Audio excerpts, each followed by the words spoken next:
Hey friends, welcome to today's podcast. So this is another podcast that I saw someone's Instagram and I thought, oh my gosh, this would be such a great topic.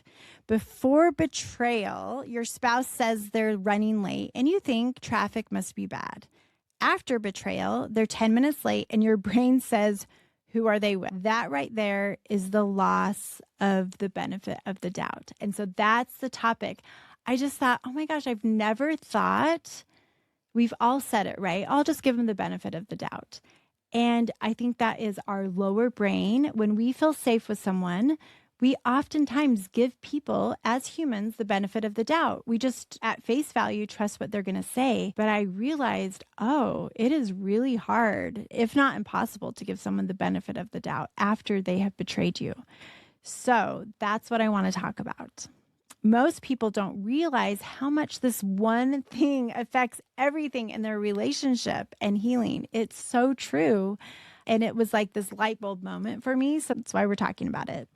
So it's the benefit of the doubt is the automatic assumption of innocence. It's trust on autopilot. It's your brain saying there's probably a reasonable explanation. And I think oftentimes that's why many women and men say, I just didn't suspect, right? Because we were operating under this assumption that our spouse was just being honest with us. They really were at the grocery store.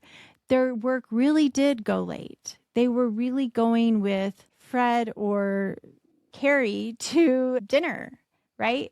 Little did we know that they were lying to us the whole time. So oftentimes when you have been betrayed, things like they didn't text back, our brain goes before betrayal. We're like, oh, they're probably busy or they're late, traffic, or their meeting went late. If we see our spouse on their phone, we think, oh, they're probably just working or scrolling or just doing stuff on their phone. I think the benefit of the doubt just makes our life and our relationships easy and safe and connected. But when betrayal happens, I think the benefit of the doubt completely goes away.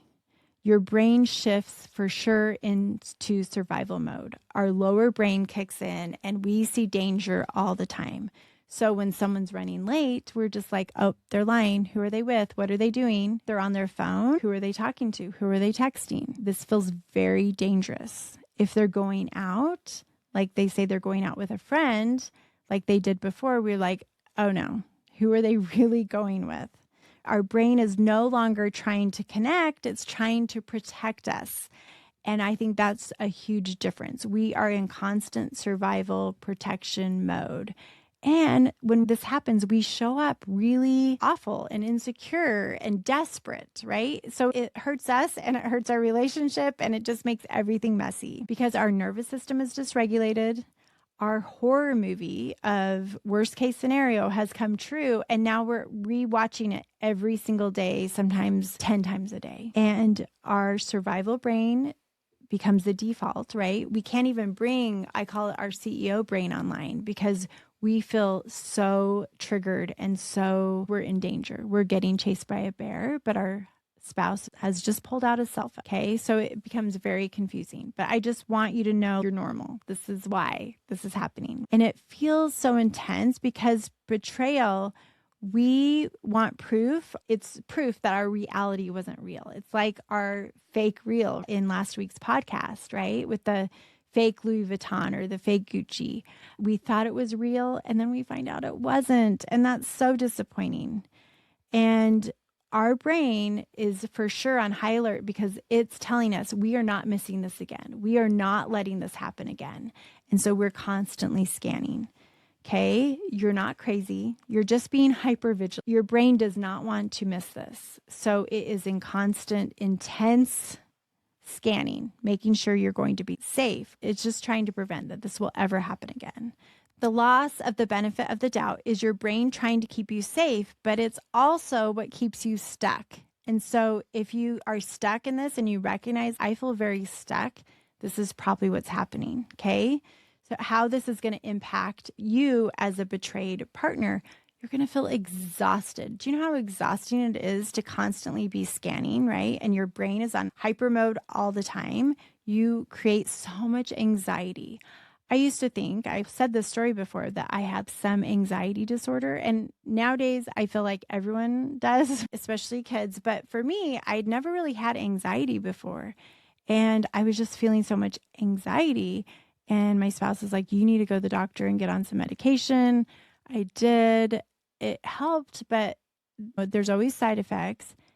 But I thought, I don't think this is it. It wasn't. He was lying to me and having an affair. It created so much anxiety for me. We get obsessive thoughts. We obsess over every detail, and our brain is really good at really exaggerating all those thoughts, right? We always go to worst case scenario. We go down the rabbit hole and we will obsess and we won't sleep, and hence why we're exhausted and we have no peace. It is a miserable place to be. And if you've experienced betrayal, you know exactly what I'm talking about.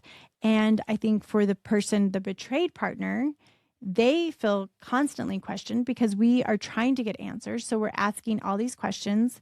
They feel like they can't win and they have shame. And so then they get defensive and then we think they're lying, and it just goes around and around in a circle. And it causes a lot of problems. The betrayed partner is trying to feel safe, and the other is trying to prove that they're safe to be around. And I think safe is such a funny word that we say.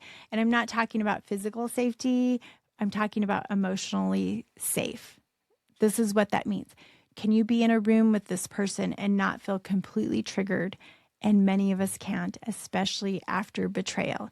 And it's exhausting. The cycle that we create, we're suspicious, right? We have all this suspicion. Are they cheating on us still? I need to make sure. Then we ask questions, and then we check their phone and we scroll and we search and we try to find something. It kind of gives us a little bit of relief. But then our doubt comes back and it gets stronger. And so then we are stuck in this loop of having this feeling because we've lost the benefit of the doubt. We don't have that anymore. And we just spin in this loop. And no amount of checking your spouse's phone, I'm telling you, or his location or their location will make you feel safe. You have to create that within you. So how do we know if we should give someone the benefit of the doubt? It has to be a decision, right? And I don't think it's automatic. We don't owe anyone the benefit of the doubt, and we have to be cautious, of course, but if we want to rebuild our marriage, we're definitely going to have to try if that's what you want. Or even if you do get divorced and you want to co-parent well with this person, it's going to be important. It's going to take a lot of work, but it's totally possible. Giving the benefit of the doubt after betrayal is not blind trust. It's a conscious choice you make as you heal. So that's because you're bringing your CEO part of your brain online, and then you can decide, okay, do I want to have moments that I want to give this person who has been lying to me, but I see is doing their work and progressing and helping me? Do I want to give them the benefit of the doubt again? And I think you have to do that in a state of regulation. You cannot be dysregulated. You have to feel calm and not triggered, right? And fight, flight, or freeze. I call it your zone of resilience. You have to be in your zone. And you can do that through breathing. For me, I will curl up often in a blanket if I feel dysregulated, like a warm blanket that helps regulate me. Going on walks. You got to decide what will regulate you. For sure, exercise, movement helps. Yoga is a beautiful thing. Meditation, gratitude, journaling, all these things can help you so you're not spiraling. You need to start getting curious instead of reactive. So when you think the thought you're lying, you could say something like, my brain is telling me the story that you are doing X, Y, and Z. Is that true? Because when we just say, oh, you're just a liar, that's very accusatory. And of course, people are going to get defensive and we're not going to get the answers. So we have to reframe and start saying these things a little differently, right? Your brain is reacting to what happened, not always what is happening. So oftentimes we bring our past into our future and cause ourselves so many problems because trauma doesn't know, did it happen 10 years ago or did it happen today? And so that's why we have to heal, because otherwise it's just going to keep on moving with us and it's going to feel very intense, even though it really did just happen 10, 20 years ago. I think trust is rebuilt in layers. Consistency. If we're trying to trust our spouse, we have to have consistent things that they have to do and we have to do. Transparency is absolutely important and not everyone's willing to give that, and that's okay. But then you've got to decide, if they're not willing to be transparent, am I willing to stay in this relationship? Boundaries, right? You have to set boundaries. If you don't know about boundaries, hire a coach, go to therapy, get help. You need boundaries after betrayal. And I think the biggest person to rebuild the benefit of the doubt and trust is with yourself. The goal isn't just to trust them again. It is to trust yourself to handle whatever happens. I love the thought, I've got this. I can do this.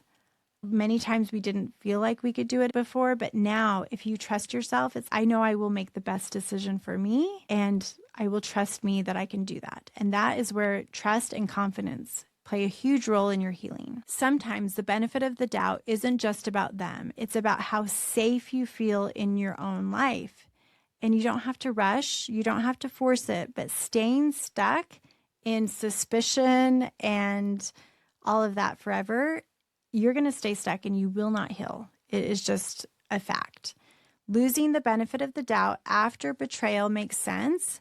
But healing is learning how to feel safe again. And that is what I really want you to get from this message, is that you can heal and you can feel safe again. And it's not about what your partner does or doesn't do. It's about what you do and how you heal. So whether it is rebuilding your marriage or rebuilding yourself, it is necessary and it's totally possible. Anyways, thanks for listening. Please leave me a review. And if you like this podcast, share it with your family and friends, and I will talk to you next week.